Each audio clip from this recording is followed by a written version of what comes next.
Queridos, eu e o pastor Paulo Júnior, nós temos um certo grau de amizade, já há um bom tempo. Eu fui à igreja dele várias vezes, preguei lá em congressos, em eventos especiais, estive com eles agora na conferência Old School, eu estive presente ali, preguei lá na última conferência, a conferência desse ano foi cancelada, na conferência do ano passado.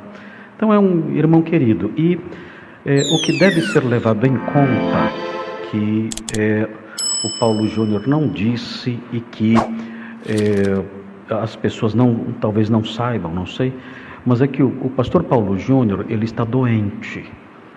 O pastor Paulo Júnior, ele, antes disso tudo acontecer, mais ou menos há um mês e meio atrás, mais ou menos, ele esteve em minha casa, e ele ficou em minha casa com a família toda por 2 dias. E nós tivemos ali um tempo muito gostoso de comunhão e tudo mais, e desfrutando da nossa amizade ali. Ele disse para mim: pastor, eu estou muito doente. E ele disse: eu estou com uma síndrome chamada síndrome de burnout. E essa síndrome, segundo ele, se manifestou das mais diversas formas, deixando extremamente abalado emocionalmente. É muito forte isso. Eu não entendo desse problema. Talvez a Anaí depois possa me esclarecer melhor como se manifesta essa doença, mas é uma doença terrível, irmãos. Ele disse para mim: eu estou com isso porque eu não tiro férias há 23 anos. Irmãos, vocês sabem o que é isso? Sem férias há 23 anos. Isso se somou com outros problemas próprios do pastorado e tudo mais, e ele foi diagnosticado assim, com essa séria enfermidade, que deixou ele bastante abalado e fragilizado, e os médicos deram a ele uma licença de 3 meses do ministério, para que ele pudesse descansar e se recuperar, inclusive com remédios e tudo mais. Eu, na realidade, nem sei se eu poderia falar isso aqui. E se o pastor Paulo Júnior em algum momento ouvir eu falando isso, espero que ele me perdoe, que o meu objetivo é ajudá-lo e desfazer certas maldades, irmãos. Desfazer certas maldades que eu tenho visto nas redes sociais contra ele. E ele disse isso para mim, contou os detalhes acerca da sua enfermidade, o modo como a enfermidade tem se manifestado nele, preocupando muito a sua esposa e tudo mais. É um sofrimento intenso. Eu nunca tive esse problema, mas a descrição que ele fez para mim desse problema foi uma descrição que me deixou impressionado com o modo como ele vem sofrendo com isso. E ele então obteve dos médicos essa licença de 3 meses. E passou em minha casa, ficou ali 2 dias em minha casa, e de lá ele foi para um lugar mais isolado da família, para ele descansar esses 3 meses. E dentro desse período de 3 meses, isso aconteceu.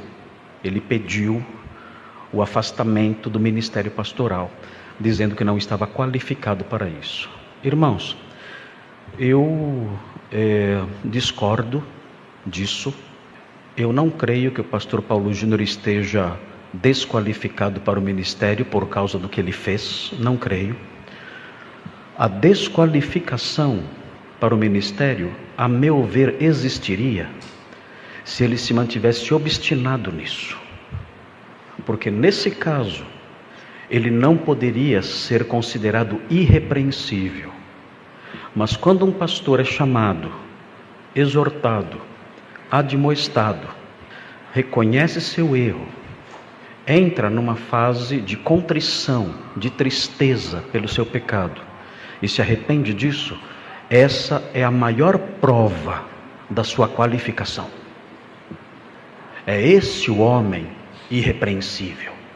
O homem irrepreensível é o homem que, quando confrontado com brandura e com a Bíblia em punho acerca das suas falhas, reconhece isso e se arrepende, confessa e abandona e segue em frente. Ao quebrado, é verdade, mas prossegue. No entanto, acredito que até por causa da fragilização emocional decorrente da doença, ele tomou essa decisão. Não sei se a igreja, os líderes da igreja também o obrigaram a isso, não sei.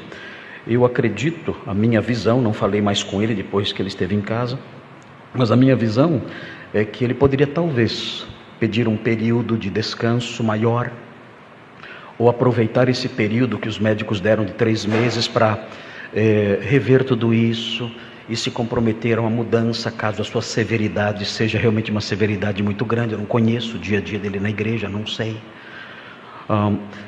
mas não acredito que ele seja um homem desqualificado para o ministério, e o vídeo que ele gravou, na minha opinião, é a maior prova de que ele não é um homem desqualificado para o ministério.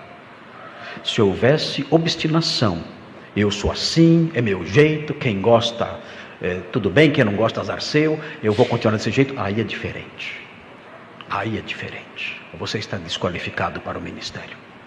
Ou qualquer outra área da vida, que é elencada lá em 1 Timóteo 3, onde há as qualificações.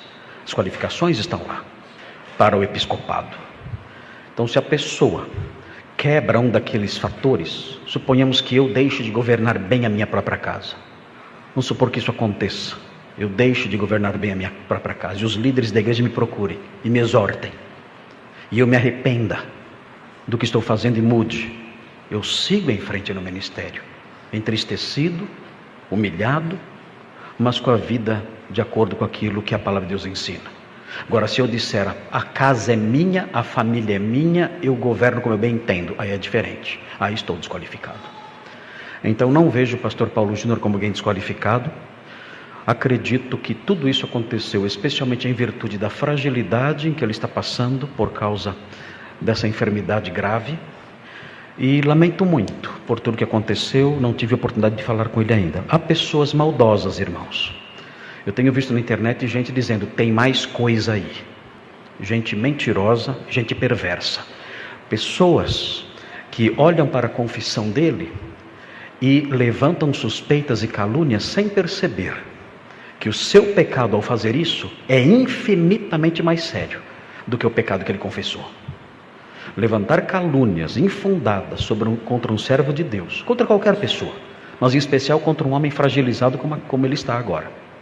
Levantar calúnias contra ele, levantar suspeitas contra ele e tripudiar um homem que já está sofrendo é um ato de crueldade, é um assassinato lento, muito mais grave do que qualquer postura de severidade no trato com as ovelhas. Muito mais grave, é um assassinato lento, considerando o estado de saúde em que ele se encontra.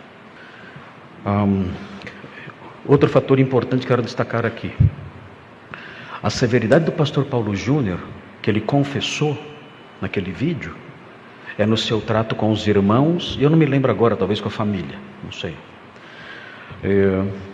Ele não confessou pecado de severidade contra os falsos mestres, e nem tem que confessar, porque os falsos mestres têm que ser tratados com severidade. O apóstolo Paulo chama os falsos mestres de cães. Cães. Paulo Júnior não chegou nesse ponto de chamar de cães, mas a palavra de Deus, o apóstolo Paulo chama os falsos mestres de cães.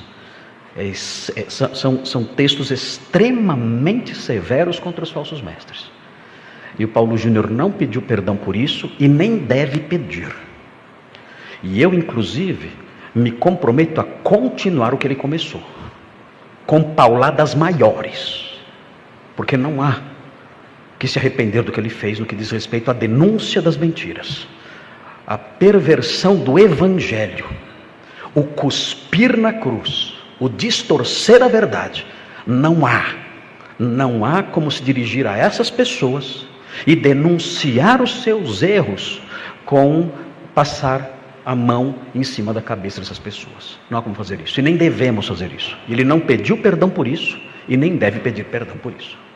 Então, queridos, esses são os fatos. Orem por esse nosso irmão. Lamento muito por isso que aconteceu. Espero que ele seja reconduzido em breve. Talvez haja uma forma de reverter isso, não sei.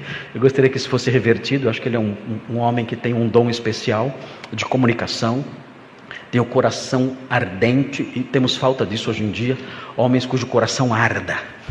homens que têm o coração pegando fogo, homens com bocas de vulcões, proclamando a verdade com ardor, com fervor, com força.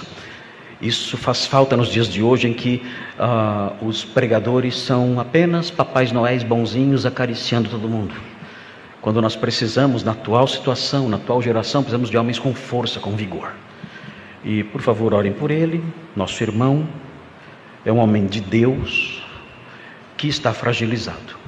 E infelizmente, nós, o meio evangélico, nós somos o único exército que atira em seus soldados feridos. Nós somos o único exército que faz isso.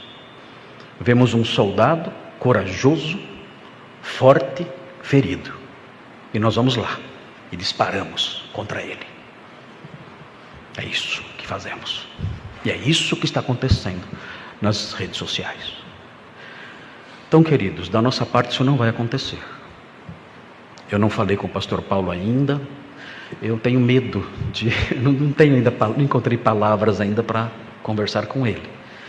Mas eu quero ainda falar com ele e dizer: olha, minha casa está aberta, meu coração está aberto, a minha igreja está aberta para receber você, para ampará-lo, para ajudá-lo, para caminharmos juntos. O que você precisar, no que diz respeito a elementos para sua restauração, você vai encontrar em nós. Orações da nossa igreja, apoio, amizade, orientação, se você precisar de alguma, estaremos aqui, até que você volte para o seu ministério, que é o ministério que você recebeu do Senhor. O Senhor deu esse ministério para você, até que você volte a isso e realize o seu trabalho. Mas é isso, queridos. Espero que, se eu falei alguma coisa que o pastor Paulo Júnior, ouvindo mais tarde, não tenha gostado, que eu não deveria ter dito, me perdoe, pastor Paulo Júnior, mas eu gostaria de dizer essas coisas para os irmãos, para que os irmãos orem por ele e entendam melhor o todo do problema. Uma pessoa com uma síndrome assim, uma cara feia é um tiro de canhão, e ele está padecendo com isso. Eu fico imaginando como ele se sente quando ele vê esses vídeos de ataque contra ele. Como uma pessoa doente, fragilizada, recebe isso nas redes sociais, sem poder se defender. Então, queridos, por favor, orem por esse nosso irmão e vamos seguir em frente, a fim de que as nossas perdas com isso que aconteceu não sejam maiores, e ele volte depressa para o ministério. Na minha opinião, ele está plenamente qualificado para o ministério. Vamos orar agora. Senhor,